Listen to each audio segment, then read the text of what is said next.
नमस्कार। मैं सावित्री यादव यस के क्राइम सफर में आप सभी का स्वागत करती हूँ। उम्मीद है यस के क्राइम सफर की सारी फैमिली अच्छी होगी, अपना ख्याल रख रही होगी।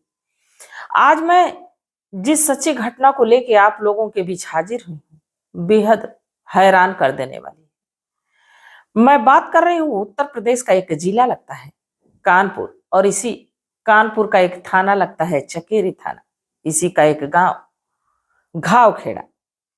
इसी घावखेड़ा के रहने वाले बालकृष्ण यादव, जो कि फौज से रिटायर्ड रहते हैं, और इन बालकृष्ण की पत्नी देवती के अलावा इनके 5 बच्चे होते हैं, जिनमें 2 बेटी और 3 बेटा। बड़ी बेटी गीता, दूसरी बेटी ममता, बेटा राजेश, नरेश और श्याम सुंदर। इनका ये परिवार होता है, बड़ा ही खुशहाल परिवार होता है, सब कुछ अच्छा होता है। और ये जो बालकृष्ण है, अपने रिटायर्ड से पहले ही गीता और राजेश की शादी कर दिए रहते हैं। बाकी और बच्चों की अभी शादी नहीं हुई रहती है। धीरे धीरे रिटायर्ड होके जब घर आ जाते हैं, सब कुछ अच्छा चल रहा होता है, तभी इनको ये लगता है कि बेटी ममता की भी शादी कर देनी चाहिए। इसके लिए वो लड़का तलाशते हैं। तभी उनका ध्यान आता है कि उनका एक दोस्त लक्ष्मण सिंह, जो कि उनके साथ ही तैनात रहता है, उनके साथ ही ड्यूटी करता है फौज में, और जिनके 2 बेटे, पत्नी का नाम उर्मिला और 2 बेटे, जिसमें एक बेटे का नाम वीरेंद्र और दूसरे बेटे का नाम सुरेंद्र होता है। जबकि जो लक्ष्मण रहते हैं वो भी रिटायर्ड हो चुके रहते हैं, और रिटायर्ड से पहले ही अपने बड़े बेटे वीरेंद्र की शादी कर दिए रहते हैं। घर में बहू रहती है, सब कुछ अच्छा रहता है। बाकी उनको भी एक अच्छी लड़की की तलाश रहती है, जिससे कि सुरेंद्र की शादी की जाए। और इसी बीच ये जो बालकृष्ण रहते हैं, ये भी अपनी लड़की के लिए लड़का तलाश रहे होते हैं। तभी उनकी बातचीत लक्ष्मण सिंह से होती है, और जब लक्ष्मण सिंह से होती है तो अपनी बेटी ममता की बात इनके बेटे सुरेंद्र से करते हैं। दोनों दोस्त अब इस दोस्ती को रिश्तेदारी में बदलने का फैसला करते हैं। शादी की एक डेट मुकर्रर की जाती है। ममता की शादी सुरेंद्र से कर दी जाती है, और जब ममता दुल्हन बनके ढेर सारे सपने सजा के सुरेंद्र के घर आती है, तो जब वो सुरेंद्र के घर आती है तो कहीं ना कहीं कुछ दिनों के बाद ममता को ये लगता है कि सुरेंद्र जो है वो ममता से प्यार नहीं करता, बल्कि कहीं ना कहीं उसका चक्कर उसके भाभी से लगता है। बाकी ना ममता के पास कोई सबूत था, ना ही कोई सुराग था, इसलिए पुख्ता तौर पे वो कुछ कह नहीं पाती थी। धीरे धीरे समय गुजरने लगता है। अब सुरेंद्र, जो कि ये भी सेना में कार्यरत होता है, वीरेंद्र उसका बड़ा भाई, जो कि ये प्रॉपर्टी डीलिंग का काम करता है। समय गुजरते रहता है, और 4 सालों का समय गुजर जाता है। ममता को कहीं ना कहीं हमेशा ये डर सताती रहती कि जो मेरा पति सुरेंद्र, वो कहीं ना कहीं अपने भाभी से प्यार करता है, अपनी भाभी को चाहता है, मुझे तो चाहता ही नहीं। और संयोग की ये बात थी कि ममता को कोई संतान भी नहीं होते। 4 सालों का वक्त गुजर जाता है। इसके लिए वो कई डॉक्टरों के पास जाती है, कई हकीमों के पास जाती है, बाकी कुछ हासिल नहीं होता है। इसके बाद ममता 4 सालों के बाद अपने मायके चली जाती है, और 1 साल का समय वो मायके में गुजारती है। बाकी इसी बीच जो कि उसके जेठ वीरेंद्र की मौत हो जाती है। दरअसल जो वीरेंद्र है प्रॉपर्टी डीलिंग का काम करता है, इसलिए कई लोगों से उसकी अनबन रहती, कई लोगों से दुश्मनी रहती। इसी बीच कुछ लोगों ने वीरेंद्र के साथ मारपीट की, और मारपीट इस हद तक की कि हॉस्पिटल ले जाते ही वीरेंद्र की मौत हो जाती है। और जब मौत हो जाती है तो ममता भी अपने ससुराल आती है, और जब ससुराल आती है तो जो पहले उसको शक था, वो शक यकीन में बदल जाता है। क्योंकि जब वीरेंद्र इस दुनिया को छोड़ के चला जाता है, तो जो सुरेंद्र है वो अपनी भाभी के बेहद नजदीक हो जाता है, और अपनी भाभी के सुख दुख जानने की कोशिश करने लगता है, समझने की कोशिश करने लगता है, और वो अपनी भाभी से अब डायरेक्टली मिलने लगता है। अब कहीं ना कहीं ममता को ये चीजें बुरी लगती। ममता इस बात पे अपने पति सुरेंद्र को समझाती भी। बाकी सुरेंद्र को भाभी के अलावा कुछ दिखता नहीं, वो कुछ समझता ही नहीं और ममता को डांट फटकार लगाता और बार बार यही कहता कि तुम अपने काम से काम रखो, अपनी जिंदगी गुजर बसर करनी है तो ऐसे ही चलेगा। अब इसी बीच ममता को यह पता चलता है कि वो प्रेग्नेंट है, वो गर्भवती है और वो मायके चली जाती है। मायके में जाके कुछ समय के बाद एक लड़के को जन्म देती है और जैसे ही लड़का होता है ममता अब सोचती है कि हो सके इस बच्चे को देख के मेरा पति सुधर जाए, मुझे प्यार करे, अपने बच्चे से प्यार करे। बाकी होता कुछ ऐसा नहीं है। जब ये अपने बेटे को लेके ममता अपने ससुराल आती है तो एक दिन रंगे हाथों सुरेंद्र को अपनी भाभी के साथ आपत्तिजनक स्थिति में देखती है और वो भी तब जब दोनों एक दूसरे के साथ संबंध बना रहे होते हैं।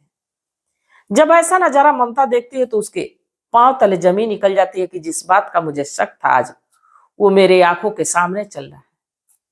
अब इस पे ममता बेहद दुखी होती है, अपने पति से समझाने की कोशिश करती है और इस बात की जानकारी अपने ससुर लक्ष्मण सिंह को देती है। बाकी जो लक्ष्मण होते हैं फौज से रिटायर्ड होते हैं, वो ममता को समझाते हैं कि देखो मिला जुला के जो वीरेंद्र की पत्नी है उसको एक बेटी है और वो अपनी प्रॉपर्टी लेके कहीं और चली जाए, इससे बढ़िया ये है कि तुम्हारे पति के साथ अगर जो कुछ वक्त गुजार रही तो गुजारने तो कम से कम प्रॉपर्टी तुम्हारे पास रहेगी।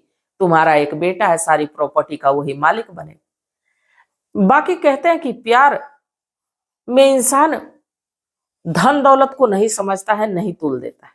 अब ममता को अपने पति के अलावा इस धन दौलत का कोई मतलब नहीं था।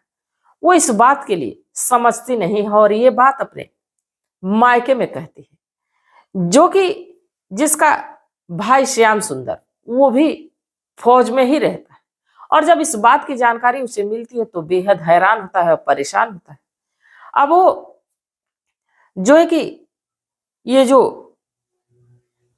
सुरेंद्र है इसकी पोस्टिंग लखनऊ के केमांड हॉस्पिटल में होती है और जब वहां हॉस्पिटल में इसकी पोस्टिंग होती है तो वहीं पे इस श्याम सुंदर की भी पोस्टिंग होती है और वो उच्च अधिकारियों से अपनी बहन को लेके और इसे जो सुरेंद्र के बीच जो चल रहा होता है, जो सारी बातें हो रही होती है, ये उच्च अधिकारियों से कहता है। इसके बाद उच्च अधिकारी इस सुरेंद्र को समझाने की कोशिश करते हैं। बाकी सुरेंद्र समझता नहीं है, वो अपने भाभी से लगातार मिलते जुलते रहता है।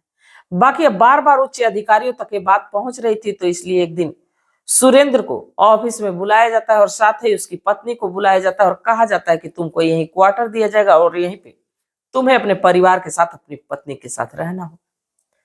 सुरेंद्र अपनी पत्नी के साथ तो रहने लगता है, बाकी समय दर समय देख के वो गांव जाता और अपनी भाभी से मुलाकात करता और जैसे पहले रिश्ता था उससे भी ज्यादा मजबूती से उस रिश्ते को चलाने की कोशिश करने लगता है। अब कहीं ना कहीं ममता को यह लगता है कि ये कभी सुधरने वाला नहीं। अब ये फिर एक बार श्याम सुंदर से बताती है। श्याम सुंदर फिर से उच्च अधिकारियों से शिकायत करता है और जब बार बार शिकायत करता है तो बार बार सुरेंद्र को ऑफिस में बुलाया जाता, डांट फटकार लगाई जाती, जिससे कि इस सुरेंद्र को गुस्सा आता और सुरेंद्र ने एक दिन फैसला किया कि सारी फसाद की जड़ अगर जो कोई है तो श्याम सुंदर है, तो क्यों ना श्याम सुंदर को ही रास्ते से हटा दिया जाए। जब बात करूं 1 अक्टूबर 2024 को, जब ये जो कि श्याम सुंदर छुट्टी आता है अपने गांव पे, उसी समय ये सुरेंद्र भी छुट्टी लेके अपने गांव आता है और सीधे श्याम सुंदर के पास पहुंचता है। जिस समय श्याम सुंदर अपने जो कि पिता की एक दुकान, जो कि बालकृष्ण रिटायर्ड होने के बाद एक चौराहे पे एक बुक्स की स्टॉल डाल रखे थे, एक दुकान खोल रखे थे, उसी दुकान पे श्याम सुंदर बैठा रहता है और तभी सुरेंद्र जाता है और अपनी लाइसेंस से जो कि रिवॉल्वर से ताबड़तोड़ इस श्याम सुंदर के ऊपर वार करता है। कई गोलियां सिर में लगती है। इसके बाद घटना स्थल पे इस श्याम सुंदर की मौत हो जाती है। लोगों में अफरा तफरी का माहौल हो जाता है। जब तक लोग इस सुरेंद्र को पकड़ पाते तब तक वो हवा में फायरिंग करते हुए लोगों को धमकाते हुए वहां से जाता है कि अगर जो कोई मुझे रोकने की कोशिश की तो जो श्याम सुंदर का हाल हुआ वही सबके साथ होगा। अब वहां से निकल तो जाता है, बाकी तभी पुलिस को फोन होता है। पुलिस की एक टीम आती है, डेड बॉडी को अपने कब्जे में लेती है और साथ ही सुरेंद्र के खिलाफ नामजद मुकदमा दर्ज करती है। बाकी सुरेंद्र ना ही अपने घर जाता है और ना ही अपने पोस्ट पे जाता है, बल्कि वो फरार चलने लगता है। अब जैसे ही इस बात की सूचना सुरेंद्र की पत्नी ममता को लगती है कि उसके भाई की हत्या उसके पति ने कर दी, वो भी रोती भी लगती है, अपने बेटे को लेकर मायके पहुंचती है। अपने परिवार वालों की ये हाल, ये दुर्दशा देखने के बाद उसे ये लगता है कि काश की मैं ही विधवा हो गई रहती, काश मैं अपने भाई से सारी बातें नहीं बताई रहती, तो आज मेरा भाई इस दुनिया में रहता। अब वो अपने बेटे को लेकर मायके में ही रहने लगती है। इस पे गांव वालों का आक्रोश बढ़ता है और साथ ही ममता का भी ये प्रण रहता है कि जब तक ये सुरेंद्र पकड़ा नहीं जाता तब तक हमारे भाई का अंतिम संस्कार नहीं होगा। अब पुलिस परेशान है। एक परिवार जिसके कई लोग फौज में, उसके पे इतनी बड़ी विपत्ति आ जाती है। अब प्रशासन जो है कि अलर्ट होता है, साथ ही इस सुरेंद्र को खोजने की कोशिश करता है। रामपुर चौराहे से इसे गिरफ्तार किया जाता है। गिरफ्तार करने के बाद इसे जेल के सलाखों के पीछे डाल दिया गया है। कानून तय करेगा कि इसको कौन सी सजा मिलेगी। पर मात्र सुरेश की एक गलती ने दो परिवारों को तहस नहस कर दिया, क्योंकि रिश्ते नाते बड़े नाजुक होते हैं और इनको बड़ा ही संभाल के लेके चलना होता है।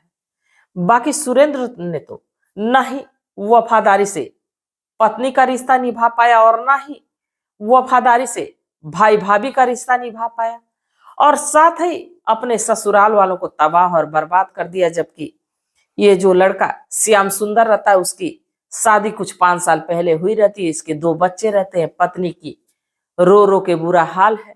अब 2 बच्चों का गुजर बसर वो कैसे करेगी, कैसे उसके साथ जिंदगी ने खिलवाड़ किया। तो ये तमाम बातें हैं। तो आखिरकार इस सुरेंद्र को कौन सी सजा मिलनी चाहिए, और जो सुरेंद्र ने किया वो वाकई एक शर्मनाक घटना है। तो इस पे आप लोग क्या सोचते हैं? आप लोगों की क्या सलाह, आप लोगों की क्या राय है? कमेंट सेक्शन में जरूर बताइएगा। और इस घटना को सुनाने का मेरा उद्देश्य ये नहीं है कि किसी की भावनाओं को ठेस पहुंचाया जाए, किसी को आहत किया जाए, बल्कि बस इसलिए कि लोगों को जागरूक किया जाए, लोगों को सचेत किया जाए। तो जो भी आपकी सलाह होगी, जो भी आपकी राय होगी, कमेंट सेक्शन में जरूर बताइएगा। तब तक आप लोग अपना ख्याल रखिए, अपने परिवार का ख्याल रखिए, बाल बच्चों का ख्याल रखिए। मिलते हैं कल एक नई वीडियो के साथ। तब तक के लिए जय हिंद, जय भारत।